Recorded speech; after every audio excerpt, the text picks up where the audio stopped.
बात करेंगे अन्य खबरों की। 14 नवंबर से धान खरीदी की शुरुआत होने जा रही। एक धान खरीदी केंद्र में ताला लटका हुआ मिला, जहां कोई भी कर्मचारी नजर नहीं आए। वहीं धान खरीदी को लेकर सोसाइटियों की क्या तैयारियां हैं, हमारे संवाददाता ने इसका जायजा लिया।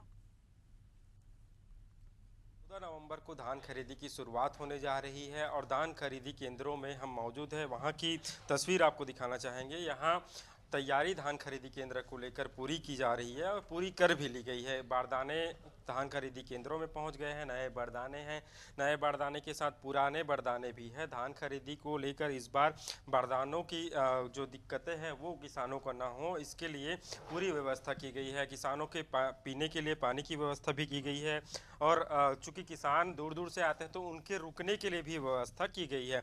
ये जो आप तस्वीर में देख रहे हैं वहाँ पर किसान रुक सकेंगे और इसके अलावा साफ सफाई भी की जा रही है। किस तरह से, चूंकि धान भारी संख्या में आएंगे तो किसी प्रकार की दिक्कत या परेशानियों का सामना किसानों को न करना पड़े।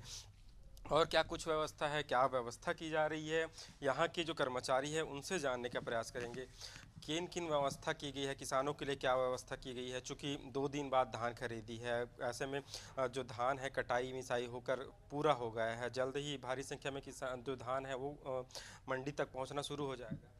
जी, इसके लिए पूरी तैयारी कर ली गई है। फड़ की साफ़ सफाई हो गई है, बारदाने भी आ गए हैं, नए पुराने पुराने मिलर के बारदाने हैं और नए तो मार्केट जो भेजती है वो है। और किसानों के रुकने के लिए किसान कुटीर की व्यवस्था की गई है, क्योंकि पिछले साल ही निर्माण हुआ है ये। और कितने किसान हैं यहाँ? पिछले साल 779 किसान थे, अभी 22 किसान नए हैं जो पहली बार धान बेचेंगे। इस बार देखने को मिल रहा है कि कई जो कर्मचारी है वो हड़ताल पर चले गए हैं। इससे प्रभावित भी हो गए धान खरीदी। जी हाँ, इससे प्रभावित जरूर होगी, लेकिन हमारे यहाँ क्या है, वो ऐसा कर्मचारी एक भी नहीं है। मैं हूँ डीएमओ ऑपरेटर हूँ, तो हम लोग भी हड़ताल में थे, लेकिन अब आश्वासन पे आ गए हैं।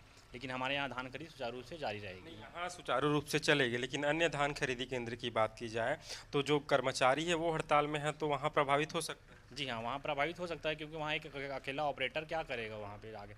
वो तो टोकन काटेगा, कि पर्ची देखेगा, कि किसानों की जो तौल है वो देखेगा, क्या क्या करेगा, वहाँ प्रभावित हो सकती है। जी, ये तौल की बात की आपने, तौल है और जो बाकी व्यवस्थाएं हैं वो व्यवस्था भी यहाँ पूरा कर लीजिए। जी हाँ, व्यवस्था हो चुकी है वो, क्योंकि 14 तारीख से खरीदी चालू है, तो 13 तारीख को लोग यहाँ आ जाएंगे। उठाई को, जो धान का उठा है उस उठाव को लेकर क्या है, धान को जो उठाना होता है, कई बार ऐसा देखने को मिलता है उठाव नहीं हो पाता है, जमा हो जाता है सोसाइटी में धान। जी, वो तो सरकार की नीति है, जब तक वो लागू नहीं करेगी तब तक हम लोग नहीं बता सकते कि कब तक। लेकिन इस बार बोला गया है कि 31 मार्च तक की आखिरी मतलब धान का उठाव किया जाना है करके।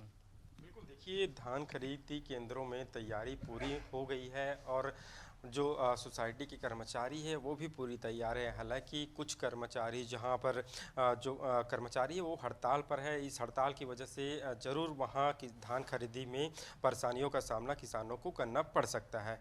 कैमरामैन लक्ष्मी के साथ शशिकांत साहू, एशियन न्यूज़, रायपुर।